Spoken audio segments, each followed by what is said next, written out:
Continuando ahora con Hans Urs von Balthasar, en este texto Verbum Caro, de sus ensayos teológicos, el volumen número 1, habíamos hablado la ocasión anterior precisamente de la Eucaristía y de la Escritura. Y vimos precisamente de qué manera se dan estas dos revelaciones de Cristo. Dice Balthasar que estas dos formas de mediación, la Escritura y la Eucaristía, tienen en común que universalizan el cuerpo de Cristo sin privarle de su concreción. O sea, ya vimos de qué manera lo universalizaban en el caso de la Escritura, en el caso de la Eucaristía, y que esta misma universalización no conlleva finalmente a que Cristo pierda su concreción. Incluso dice Balthasar que la validez universal de las palabras de la Escritura no puede atribuírsele a la universalidad abstracta de la verdad humana universal. O sea, en síntesis, las Escrituras son universales, no por la universalidad de la verdad humana, sino más bien por la universalidad de la verdad divina. Por ello es que las Escrituras son prácticamente inagotables. Así fuera una sola palabra o un solo versículo, sería prácticamente imposible finalmente agotarlas, o suponer que ya hemos agotado el sentido de algún pasaje de las Escrituras. Incluso va a señalar o va a recordarnos Balthasar a Orígenes. ¿Por qué? Porque Balthasar dice que Orígenes exhortaba a los cristianos a recibir la palabra de la Escritura con el mismo respeto con que reciben el cuerpo del Señor en la Eucaristía. Y por eso nosotros mencionamos que en efecto, cuando nosotros estamos en la celebración litúrgica y se predica el Evangelio, nos ponemos de pie. ¿Por qué? Porque es, digamos, una forma de respeto en la cual nosotros también recibimos al Señor, ¿no? Ya sea a través de la Escritura o bien a través de la Eucaristía. ¿Y qué dice, por ejemplo, la imitación de Cristo? Que básicamente continúa la tradición de los padres. Dice esto, y lo cita Balthasar: dos cosas me son necesarias en esta vida, y sin estas dos cosas yo no podría vivir. Porque la palabra de Dios es la luz de mi alma, y tu sacramento el pan que da la vida. Entonces, a través de las Escrituras nosotros recibimos luz, pero a través de la Eucaristía recibimos vida. Las dos resultan fundamentales para la vida cristiana. Y dice incluso después Balthasar que ambas cosas, Escritura y Eucaristía, resultan posibles entre el Cristo histórico y su cuerpo, en este caso la Iglesia. Por eso menciona dos casos. Dice, de ciertos mártires, por ejemplo, se cuenta que murieron por no entregar las Sagradas Escrituras a los paganos, mientras que otros mártires murieron por no entregarles la Eucaristía. Entonces, aquí también otra de las cosas que insiste Balthasar es que al Espíritu Santo, o sea, a Dios Espíritu Santo, hay que atribuirle tanto el milagro de la transubstanciación, o sea, lo que se realiza en la Eucaristía, como la configuración misma de la palabra en la Escritura. O sea, el Espíritu Santo es también, digamos, el protagonista de la inspiración profunda de la Escritura. De tal manera que entonces, así, digámoslo, como Balthasar, así como el Señor está en el sacramento, dispuesto a entregarse siempre a aquel que se le acerca, igualmente entonces está dispuesto a manifestarse personalmente como palabra y verdad a aquel que se acerca a la Escritura, pero no de cualquier manera. O sea, algo que reconoce Balthasar es que esta manifestación del Señor a través de la Escritura no se da en automático. No basta con que la gente, por ejemplo, las personas abran la Escritura y listo. No es así. Dice Balthasar, en realidad el Señor regala siempre el encuentro con la palabra divina, o sea, con Él, de revelación, a todo aquel que se acerque a la Escritura orando, buscando, teniendo sed. O sea, el Señor se manifiesta a través de la Escritura a todo aquel que, en pocas palabras, tiene sed de la verdad. Si la persona no tiene sed, anhelo, deseo de la verdad, entonces va a tergiversar por completo el contenido espiritual de la Escritura. O sea, por eso es que les decía que el trato con la Escritura no es un trato cualquiera. El Señor se manifiesta a todos aquellos que lo buscan, pero que lo buscan con sinceridad de corazón. Al que busca en la Escritura fundamentar sus propias convicciones, el Espíritu no se manifiesta. Y el resultado está en que termina por tergiversar, adulterar la Escritura misma. O sea, traiciona, en este caso, el espíritu de la verdad. Y entonces vemos, por ejemplo, por qué básicamente el instrumento principal de los protestantes es la Escritura. Solo Escritura. Porque la Escritura, para ellos, no contiene el espíritu de la verdad, sino el modo en el que van a fundamentar sus propias posturas. En este sentido, para ellos, la Escritura es una herramienta de justificación de sus propias convicciones, y no al revés. Por ello es que entonces no basta con leer la Escritura, sino más bien acercarse a la Escritura con un profundo deseo de tener un encuentro personal con la verdad. Y ahí es entonces donde el Señor se manifiesta. Por ello va a decir Baltasar que a partir de aquí es como se aclaran las relaciones existentes entre Escritura y tradición. Y esto también es muy importante de tenerlo en cuenta. Dice, la palabra de la Escritura es un regalo del esposo a la esposa, o sea, a su iglesia. La Escritura es el regalo que Cristo ha hecho a su iglesia. Ahora dice, la Escritura está destinada a la iglesia y pertenece, por tanto, a ella.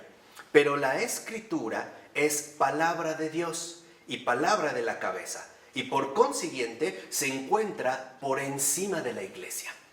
¿Qué significa esto? Que la Escritura es un regalo de Dios a su iglesia, pero la iglesia no agota el contenido de este regalo. Más bien recibe todo lo que esta Escritura le va transmitiendo. O sea, no debemos olvidar que en último término la Escritura es palabra de Dios, no de los hombres. Le fue dada a los hombres, pero no es propiedad de los hombres. Los hombres en realidad no pueden, en este sentido, utilizar la Escritura para sus propios y egoístas propósitos. O bien tergiversar la Escritura según su propia complacencia. Por eso, en último término, la Escritura solamente se puede experimentar como una forma genuina de oración. De ahí que, por ejemplo, desde las primeras comunidades cristianas y después lo fundamental era juntarse para orar, con una gran diferencia. Ellos no leían, pero escuchaban los relatos de los apóstoles. Ahí la letra es letra viva, es letra en este sentido directa. Después se va a conservar a través de la letra escrita, pero con la misma calidad de revelación. Porque dice Baltasar, cuanto más se entrega a Dios en figura de hombre y por consiguiente en figura de impotencia, o sea, no se entrega con vamos a decirlo así, con toda la majestuosidad divina, sino de manera kenótica, rebajada, en este caso encarnada o en figura de hombre, y se entrega a la iglesia para elevarla y enriquecerla, entonces la iglesia tiene que humillarse más como sierva y adorar en la bajeza del Hijo la altura suprema de éste. En pocas palabras, precisamente en este regalo de Dios a los hombres a través de su iglesia, la iglesia misma, en tanto está conformada por hombres y con la asistencia del Espíritu Santo, no puede olvidar que la Escritura sigue siendo en último término palabra de Dios y no palabra de mero hombre. O sea, en pocas palabras, la Escritura no es algo que los hombres pueden controlar, sino más bien recibir y dejarse fecundar por esta palabra viva. No es, vamos a decirlo así, propiedad de los hombres. Por eso dice, así pues, aunque la iglesia conoce también al lado de la Escritura la tradición como fuente de fe, esto no ocurre en modo alguno para sustraerse a la autoridad de la Escritura. Por ejemplo, acogiéndose a tradiciones inaprensibles a las que tal vez ella misma puede dar totalmente forma. O sea, en la tradición, vamos a decirlo así, ¿no? En esta vivencia de la palabra, es importante reconocer que en efecto, ¿no?, la letra de la Escritura rebasa incluso el principio de la mera letra. ¿Por qué? Porque finalmente la que la anima es el Espíritu. Y ahí es donde en efecto se va gestando toda esta tradición. ¿Por qué? Porque en efecto lo que debemos nosotros de reconocer es que la Escritura misma atestigua en pocas palabras que hay una tradición viva que ella no contiene. En pocas palabras, no todo está escrito. Y dice Baltasar, y dice, ¿no? Cita a Juan 20, 30 y versículos 21, 25. Dice, Jesús realizó en presencia de sus discípulos otras muchas señales que no están escritas en este libro. Hay además muchas otras cosas que hizo Jesús. Si se escribieran una por una, pienso que ni todo el mundo bastaría para contener los libros que se pudieran escribir. Entonces, aquí lo fundamental es que la palabra de revelación, la palabra viva, contiene más de lo que la Escritura contiene en su propio testimonio. Que es lo que yo les decía, o sea, la Escritura, en este sentido, contiene lo escrito. Lo necesario.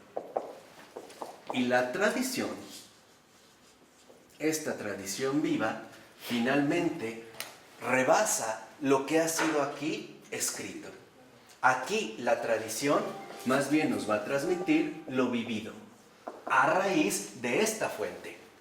De tal manera que entonces para Baltasar queda claro que la Escritura no tiene mayor autoridad que la tradición, ni la tradición tiene mayor autoridad que la Escritura. Que el Espíritu de la verdad es el que anima tanto a la Escritura como a la tradición. Y ambas se confirman mutuamente. Por ejemplo, ¿cómo se evalúa una tradición aparentemente cristiana? A través de la Escritura. ¿Y cómo se va a confirmar la Escritura? A través precisamente de la tradición. Por ejemplo, cuando han salido sectas, todas las sectas en realidad atentan contra el espíritu de la Escritura. ¿Por qué? Porque se apegan a la literalidad de lo escrito. O sea, ellos no siguen el espíritu de la verdad, sino el espíritu de la letra. Aquí dice tal, y entonces solo esto. Quien lo comprendió muy bien fue el propio Orígenes. Por ejemplo, cuando Orígenes era joven y leyó esta parte del Evangelio donde decía, si un ojo no te lleva al pecado, mejor arráncatelo y es preferible entrar tuerto al reino de los cielos que ir. Él se castró, literalmente. Pero ya mayor, Orígenes decía que en realidad este había sido un exceso, porque Orígenes se había quedado atrapado en la literalidad, o sea, en la mera letra de la Escritura, y comprendió que el simple, vamos a decirlo así, el nivel literal de la Escritura no era suficiente. Ya Orígenes, ya mayor, en uno de sus escritos, precisamente, él dice que nadie se tome al pie de la letra la Escritura, para que no cometan el error que él mismo cometió. El problema es que las sectas no se mutilan. Lástima. ¿Sí? O sea, Pero a los demás. Digan a los demás. claro. Por eso aquí debemos comprender, por eso es que aquí debemos comprender que el espíritu de la verdad, en efecto, se da de dos maneras. Una, literal, o sea, a través de la escritura, escrita. Y la otra, aquí, ya no es tanto en el nivel literal, sino en el nivel ya espiritual. Por ello, no es casual que también se sugería a los cristianos que fueran evangelios vivos. O sea, que confirmaran la escritura, o sea, lo escrito, ahora lo van a confirmar en lo que, en lo vivido. Y lo vivido finalmente va a ser la confirmación de lo escrito. Todo esto se va a dar precisamente en la primacía del espíritu de la verdad. Por ello va a decir entonces, finalmente, Baltasar, que la palabra de la antigua alianza, lo que nosotros llamamos como Antiguo Testamento, era adecuada a lo que la palabra humana y la escritura humana debían poder captar. O sea, aquí es donde, por eso a veces sentimos mucho el contraste, o de ahí vinieron también muchísimos cismas, diciendo que el Dios que aparecía en el Antiguo Testamento era un Dios completamente diferente al Dios del Nuevo Testamento. Pero lo que no comprendieron es que en el Antiguo Testamento la palabra que se transmite era adecuada a la capacidad humana de comprensión. ¿Así? O sea, era necesario ir creciendo en una pedagogía divina. Comenzar por lo menos ante un pueblo de corazón endurecido, comenzar por la justicia y la ley, para dar paso en la maduración a la gracia y la misericordia. No es que estén divididos, es que era un proceso formativo. Por eso era importante, por así decirlo, en un principio la severidad, para que en esta severidad se enderezara el camino y estuviera en condiciones de recibir la dulzura. Este es el camino que básicamente también todos los santos han recorrido. Dulzura y ¿qué? Severidad. Este es, digamos, en el recorrido, ¿no?, que se da. Por eso dice Baltasar, los judíos no tenían en modo alguno que creer otras revelaciones de Dios a Abraham o Moisés, otras palabras de Dios a los profetas, que las consignadas de antemano o posteriormente en sus escrituras. O sea, para los judíos quedaba claro que lo que el profeta escribió es lo único que Dios le dijo. Dios no le había dicho ninguna otra cosa. Por lo tanto, no hay tradición. ¿En lo antiguo? Pero ¿cómo? Ellos sí tienen tradición. Pues, espérenme, pero vean que ya lo están entendiendo de manera continuada. Vamos, pero fíjense, vean por qué. Dice, no existía, pues, en la antigua alianza una tradición como fuente de fe. Porque todo se reduce a lo que los profetas han transmitido al pueblo. En pocas palabras, para ellos la revelación divina únicamente depende ¿de qué? De lo escrito. Cosa que hasta la fecha siguen manteniendo. Por ejemplo, para ellos la fuente central de toda su existencia judía es la Torá. La Torá es la ley escrita, que básicamente contempla el Pentateuco, los 5 primeros libros, ¿no?, del Antiguo Testamento. Ahí van a llegar. Esa es la Torá. Y por ello no van a tener una tradición viva, o sea, una tradición entendida precisamente como fuente de fe. Para ellos no. Para ellos lo único relevante es lo escrito a través precisamente de los profetas. ¿Y el Talmud? El Talmud viene después. De 200 años después de Cristo, el Talmud. Pero ese tiene tradición. Pero esa es la tradición rabínica. Sí, no, es verdad, es otra cosa. La tradición talmúdica. Para los judíos asumían lo mismo que los protestantes actuales el principio de la escritura. O sea, para ellos como para el protestantismo, lo único válido es lo que... Solo escritura. Solo la escritura. Por eso va a decir finalmente Lutero la sola escritura. Nada más. O sea, ¿qué quiere decir? Que para ellos lo único válido es lo que ha sido consignado por escrito. Por eso va a decir Baltasar que en efecto, de ahí pues que el protestantismo niegue entonces la misa, niegue la transustanciación, o sea, en pocas palabras, niegue todo aquello que depende de lo vivido por una determinada ¿qué? Tradición. Si en efecto lo único importante es lo escrito, entonces nos quedamos con la escritura y mandamos al carajo todo esto. Finalmente, lo que vemos en el caso del protestantismo es que atenta contra el espíritu de la verdad. De ahí vemos cómo de fondo rompe con la comunión con el espíritu. Y el siguiente paso es romper con la comunión con la iglesia. O sea, lo que quiero que vean es que en el caso del protestantismo, su separación de la iglesia no es la separación fundamental. La separación fundamental del protestantismo, incluido Lutero, es precisamente la separación o digamos el divorcio con respecto al espíritu de la verdad que se ha dado a través de la escritura y también que se ha dado a través de una ¿qué? Tradición.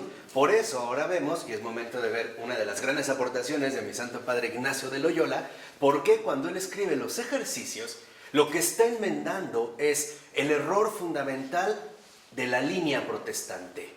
Porque para San Ignacio la escritura es una fuente que inspira una tradición viva.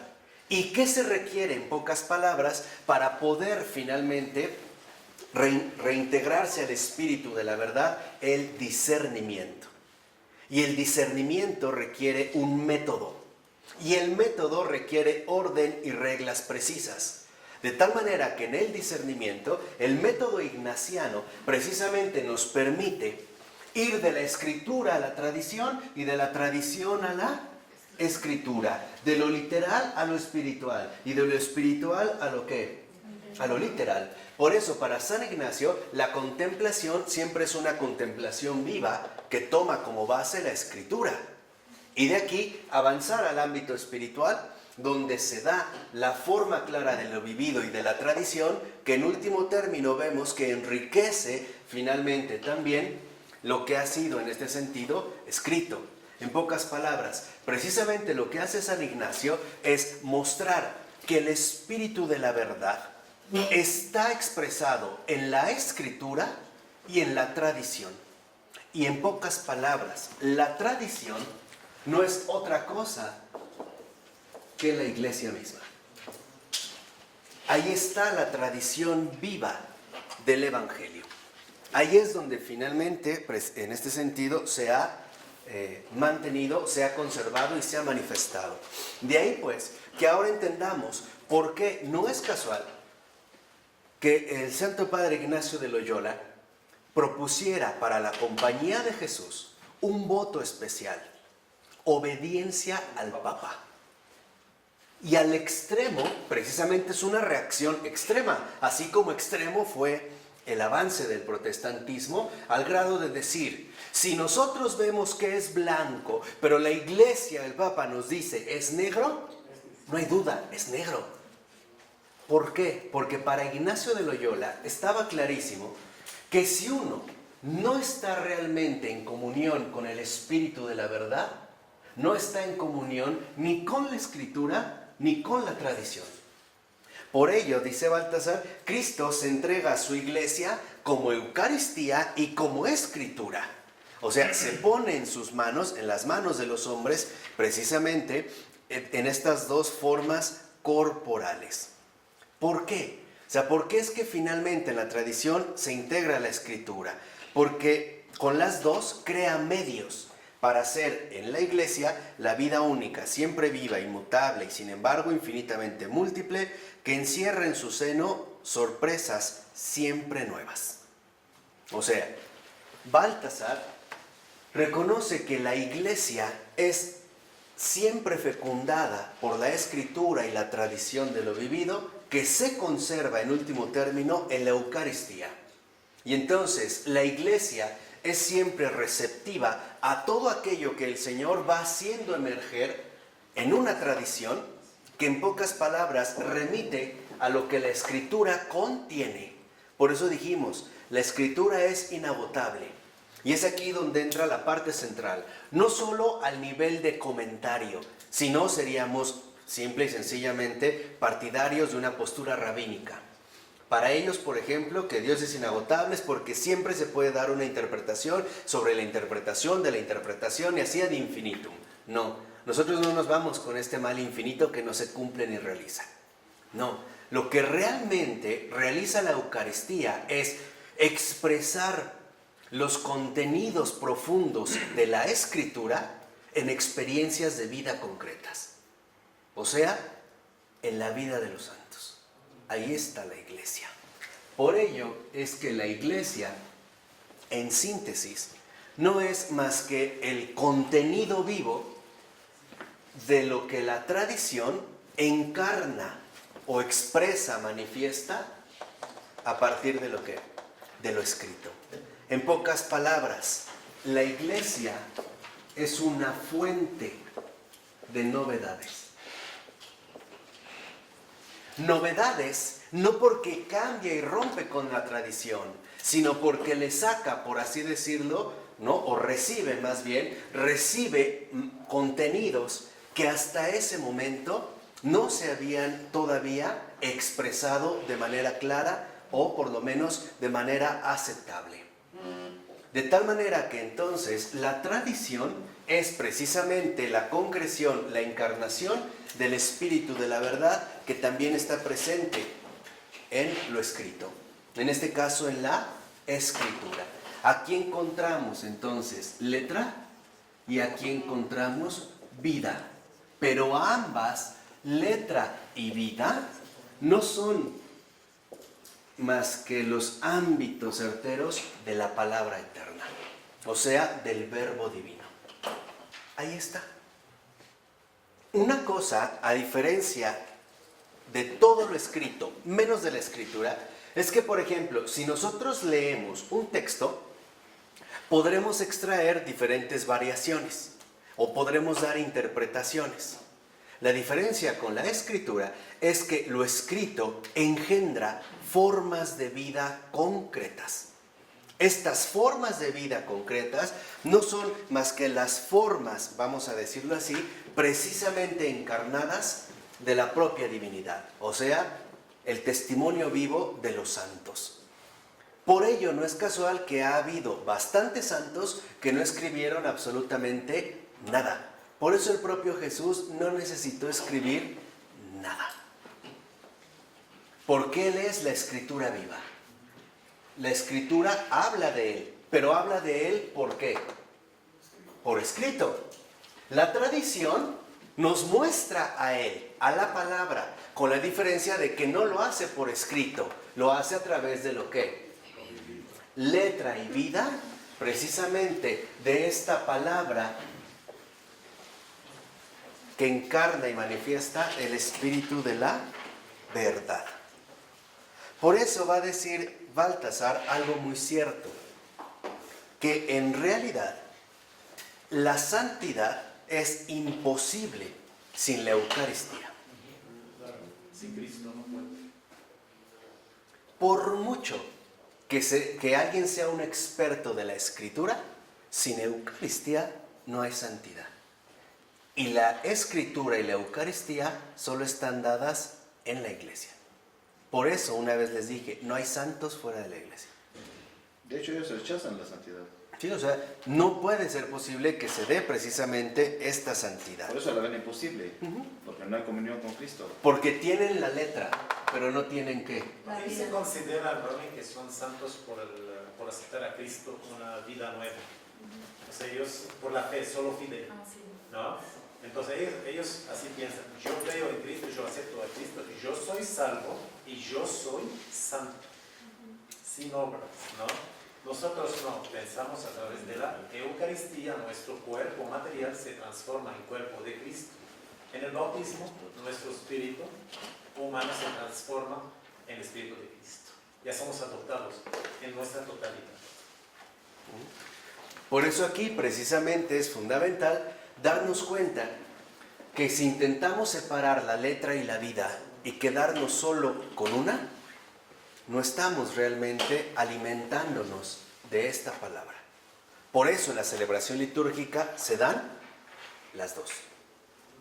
Y es más, primero viene la palabra y después vendrá la Eucaristía. Para tener conciencia. Y fíjense, cómo desde aquí, en esta perspectiva, lo fundamental vimos es que la letra nos da lo literal, ¿no? Y la tradición se manifiesta lo espiritual.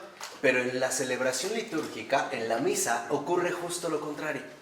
Cuando recibimos el Evangelio, la palabra de Dios, lo hacemos de manera que. Y cuando recibimos el cuerpo de Cristo, lo hacemos de manera literal, concreta. Ahí vemos, en efecto, cómo en nosotros precisamente se da de un modo diferente. Recibir el Evangelio es de manera espiritual, ¿no? Lo recibo, lo acojo. ¿O no? Ya el Señor nos dijo que puede ser que vengan los pájaros y se lleven la semilla, o cayó en terreno pedregoso y rápidamente se secó, o creció entre espinos, ¿no? Generalmente los católicos somos los que están entre espinos. Son las preocupaciones de la vida y las seducciones de las riquezas las que no la dejan florecer, las que la sofocan, dice el Señor, ¿no? Utilizando esta palabra muy bonita. Pero aquí lo que nosotros realmente estamos llamados a reconocer es que la Eucaristía y la Escritura son los dos pulmones del cristiano. Si le falta uno u otro, está incompleto. No sé, cojea. Es como un cojo que le falta una pierna y que va hasta caminando raro, ¿no? Va caminando chueco, va arrastrando una pierna. Para que pueda literalmente avanzar en el camino de la verdad y de la vida, necesita tener los dos. Los dos ahí están dados de manera concreta. Por eso va a decir Baltasar que en este sentido, entonces, la palabra de la Escritura, en cuanto a palabra de Dios, presenta esencialmente tres aspectos. Primero, palabra acerca de Dios. O sea, es palabra acerca de Dios, de sí mismo. Segunda, palabra de Dios sobre el mundo. Y tercera, palabra de Dios al hombre. Entonces, las tres, en este sentido de la Escritura, son palabra. La primera, acerca de Dios, de sí mismo. Segunda, palabra de Dios sobre el mundo. Y tercera, palabra de Dios al hombre. ¿Qué es lo que pasa aquí en el primer caso? Palabra acerca de Dios. Se trata de palabra, no es visión ni sentimiento, es palabra. O sea, en esta palabra acerca de Dios, quiere decir que la Escritura nos transmite una palabra concreta. ¿No es la manifestación de Dios? No, como tal. Para que conozca a Dios como tal. Claro, pero lo hace a través de una palabra. No es un sentimiento, no es tampoco una idea o una visión, no. Es una palabra concreta. O sea, ahí hay un modo muy particular. ¿Por qué? Porque dice que en realidad, en este sentido, esta palabra está dotada de una claridad, una sencillez y una precisión inimitables. ¿Qué quiere decir? Que Dios en la Escritura habla de sí mismo. Esta es la palabra, ¿no?, acerca de Dios. Y esta palabra resulta comprensible solo por una razón, porque ella misma tomó figura de hombre. Sin la encarnación, la Escritura no sería comprensible. Incompleta. No sería simple, o sea, no sería accesible. ¿Por qué? Porque dice Baltasar, precisamente al tomar figura de hombre, al haberse encarnado esta palabra, expresa con hechos y palabras humanos lo que hay en Dios. La percepción humana cuando se encarna. Exacto. Confirma letra y vida, ¿no? O sea, la Escritura en cuanto tal, como palabra de Dios, únicamente nos es accesible por la encarnación. El criterio que yo les había dado entre decir y mostrar, que es algo que desarrolló Ludwig Wittgenstein, este gran filósofo contemporáneo. La letra dice, la vida muestra. Lo que se dice no se puede mostrar, y al revés, lo que se muestra no se puede decir, pero ambos expresan una misma realidad. Hay cosas que definitivamente no puedo decir. Por ejemplo, la intensidad exacta de un dolor. No la puedo decir, o sí, pero sí puedo mostrar la intensidad de este dolor. Por ejemplo, hay sufrimientos que no puedo decir, pero los puedo mostrar. Entonces, ¿qué es lo que hace precisamente la encarnación? Nos muestra palpablemente, encarnadamente, concretamente, todo lo que la Escritura dice. O sea, la encarnación muestra todo lo que la Escritura ¿qué? Dice. Por eso, en el centro profundo de la Escritura, o sea, y de la tradición, está la encarnación. Por eso va a decir aquí precisamente Baltasar que la encarnación, o sea, la persona de Jesucristo, en sus dos naturalezas, como Dios y como hombre, garantiza que la traducción de la verdad celestial a formas terrenas es posible, es exacta, y es adecuada en Cristo. O sea, todo lo que Dios ha dicho lo mostró carnalmente en Cristo, que Él es la palabra viva. Por ejemplo, en ningún momento, por ejemplo, Jesús dijo, los quiero 1000, los amo, ¿no? Pero lo mostró. Lo mostró precisamente en el momento culminante de la cruz. Ahí lo muestra. Ahí está mostrando todo lo que la letra no puede expresar. Pero sí la vida misma del Verbo encarnado. Por eso les decía que toda la vida de Cristo es una escritura no escrita. Es una narración que muestra el amor de Dios. Aunque no lo haga según la rigidez precisamente Y el lavatorio de los pies. de la letra. Por ejemplo, en el caso del lavatorio de los pies, manifiesta, el inmenso amor que Dios tiene a su criatura, al grado de arrodillarse ante ella. O sea, véanse nada más lo que esto está mostrando. Por eso el primero que reacciona, y con justa razón, es Pedro. Pero no, espérate, es como si Pedro dijera, ¿esto es qué? Demasiado. No es digno, o sea, esto es demasiado.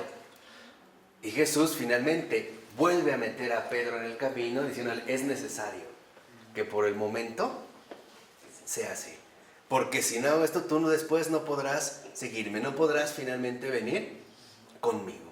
Entonces, aquí es cuando vemos cómo de la encarnación del Verbo, de la encarnación brota el sentido último de la tradición y el sentido último de la Escritura. Ahí está el alfa y la omega.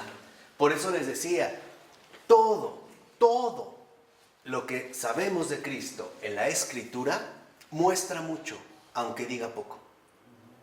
Un simple gesto, una simple palabra. Si se durmió, si por ejemplo de repente se sentó a la orilla del mar, ese simple gesto, subió al monte. Había tanta gente, ¿no?, que ya no ocupó, entonces subió a una barca. El hecho que él está en la barca, sentado o parado, la gente en la orilla, pero él estaba antes ahí. O sea, todo esto muestra algo que la tradición capta y que finalmente confirma todo lo que la Escritura ha puesto finalmente por escrito. En pocas palabras, Dios no solo dice, lo muestra, lo hace. Los hombres no somos así. Nosotros decimos muchas cosas, pero mostramos muy poco. Al revés, generalmente los problemas es que decimos mucho, pero no mostramos nada. Nada. Aquí es donde quiero que entiendan algo fundamental. El Espíritu de la verdad dice poco, pero va a mostrar cosas inmensas. Por eso la Escritura no es un libro de 1000 volúmenes. Hay filósofos que han escrito más que el contenido de la Escritura, pero no han dicho absolutamente nada comparado con lo que ha mostrado esta Escritura viva. Y por eso cuando leemos el Evangelio nos enamoramos de Cristo. Claro. ¿Por qué? Porque entonces no nos quedamos solo con la letra, sino con la tradición viva que de ahí está emanando. Ese es el encuentro vivo con Cristo. O sea, no solo leo, recibo el amor que me está mostrando. Ese es el encuentro personal con la verdad. ¿Y por qué no nos enamoramos de David y de los profetas, por ejemplo? Nada más nos enamoramos de Cristo. Porque Cristo es el centro. Y ellos eran, digamos, los introductores. Era una situación preparatoria. Pero una vez que ha llegado Cristo, todo lo demás ya no es necesario. Ley y gracia hay mucha diferencia. Ley y la gracia. O sea, el mensajero no es mayor que quien lo envía, ¿no? El enviado no es mayor que quien lo envía. Entonces, una vez que Cristo aparece, todo lo demás es secundario. Todo lo demás.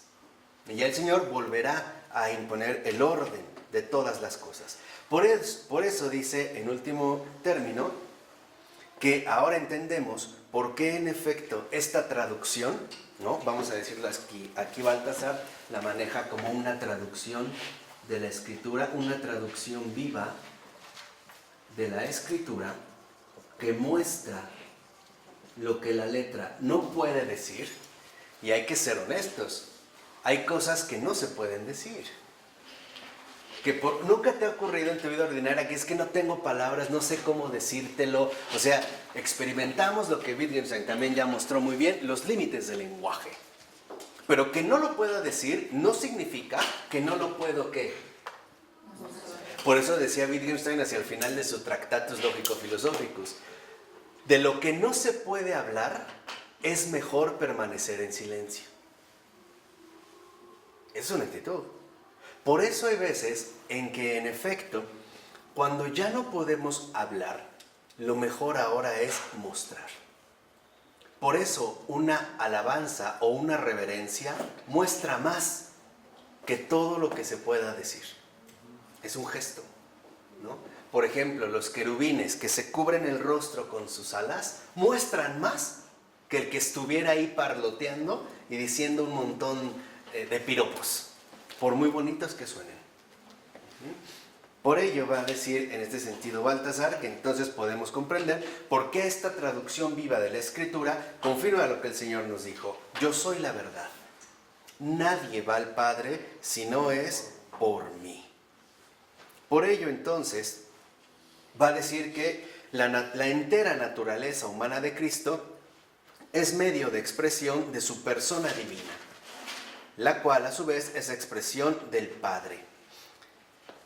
Porque cada palabra de la Escritura es palabra humana auténtica, que nos muestra su auténtico contenido divino.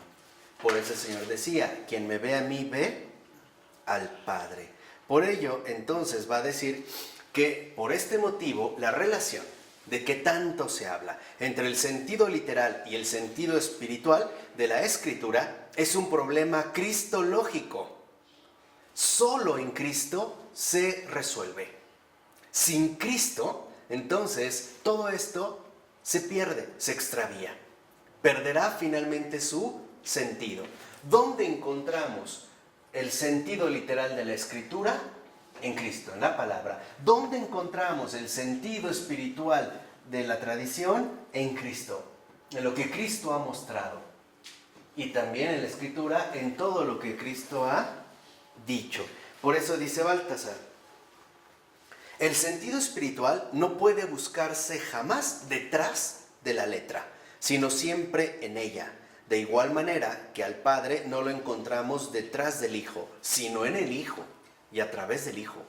O sea, no creer, vamos a decirlo así, que para entender el sentido espiritual de la Escritura tengo como que pasar el nivel de la Escritura, ¿no? La línea de lo escrito. No, más bien tengo que profundizar en la Escritura hasta alcanzar finalmente el sentido espiritual que de ella emana. O sea, no me la puedo saltar. No se trata de saltarse la Escritura. Eso es difícil. Se trata de dejarse fecundar por lo que la Escritura me dice.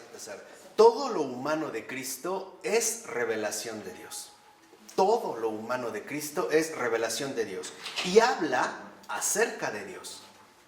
Pero habla no de una manera oral, sino de una manera espiritual.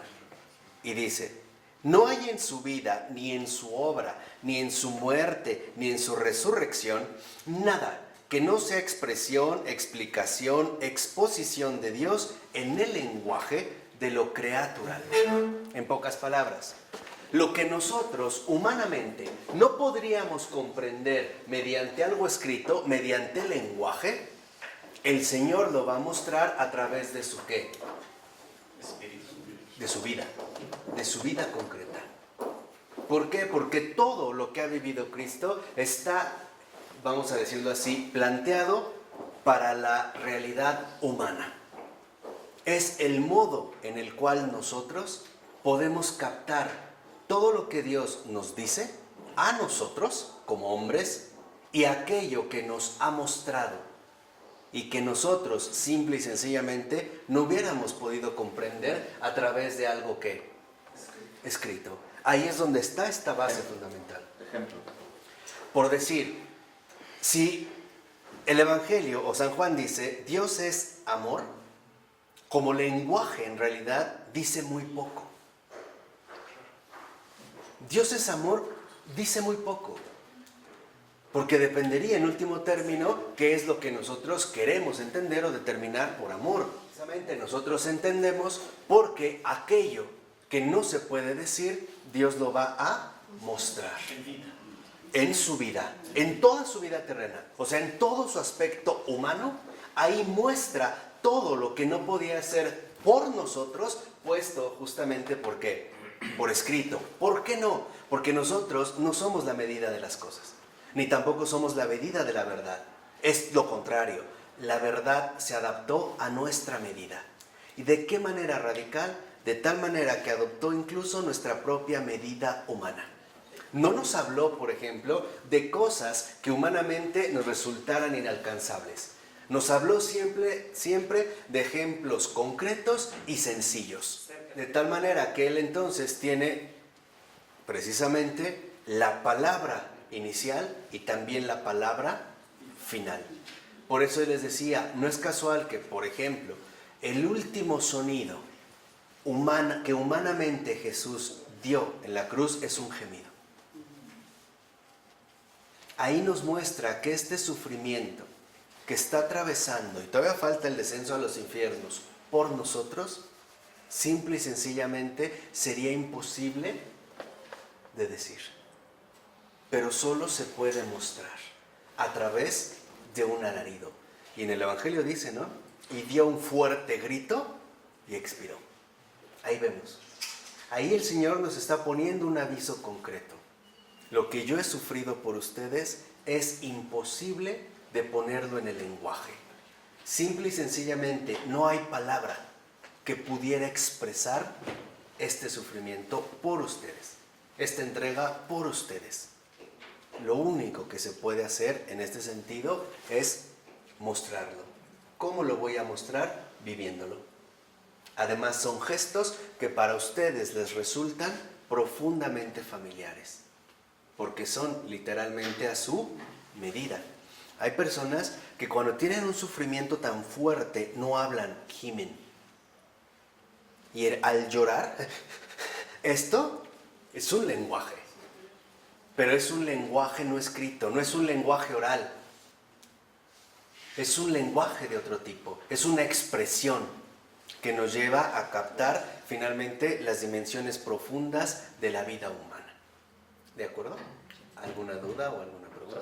Se ha hecho toda la perfección, ¿no? Todo. Padre, del Hijo y del Espíritu Santo. Amén.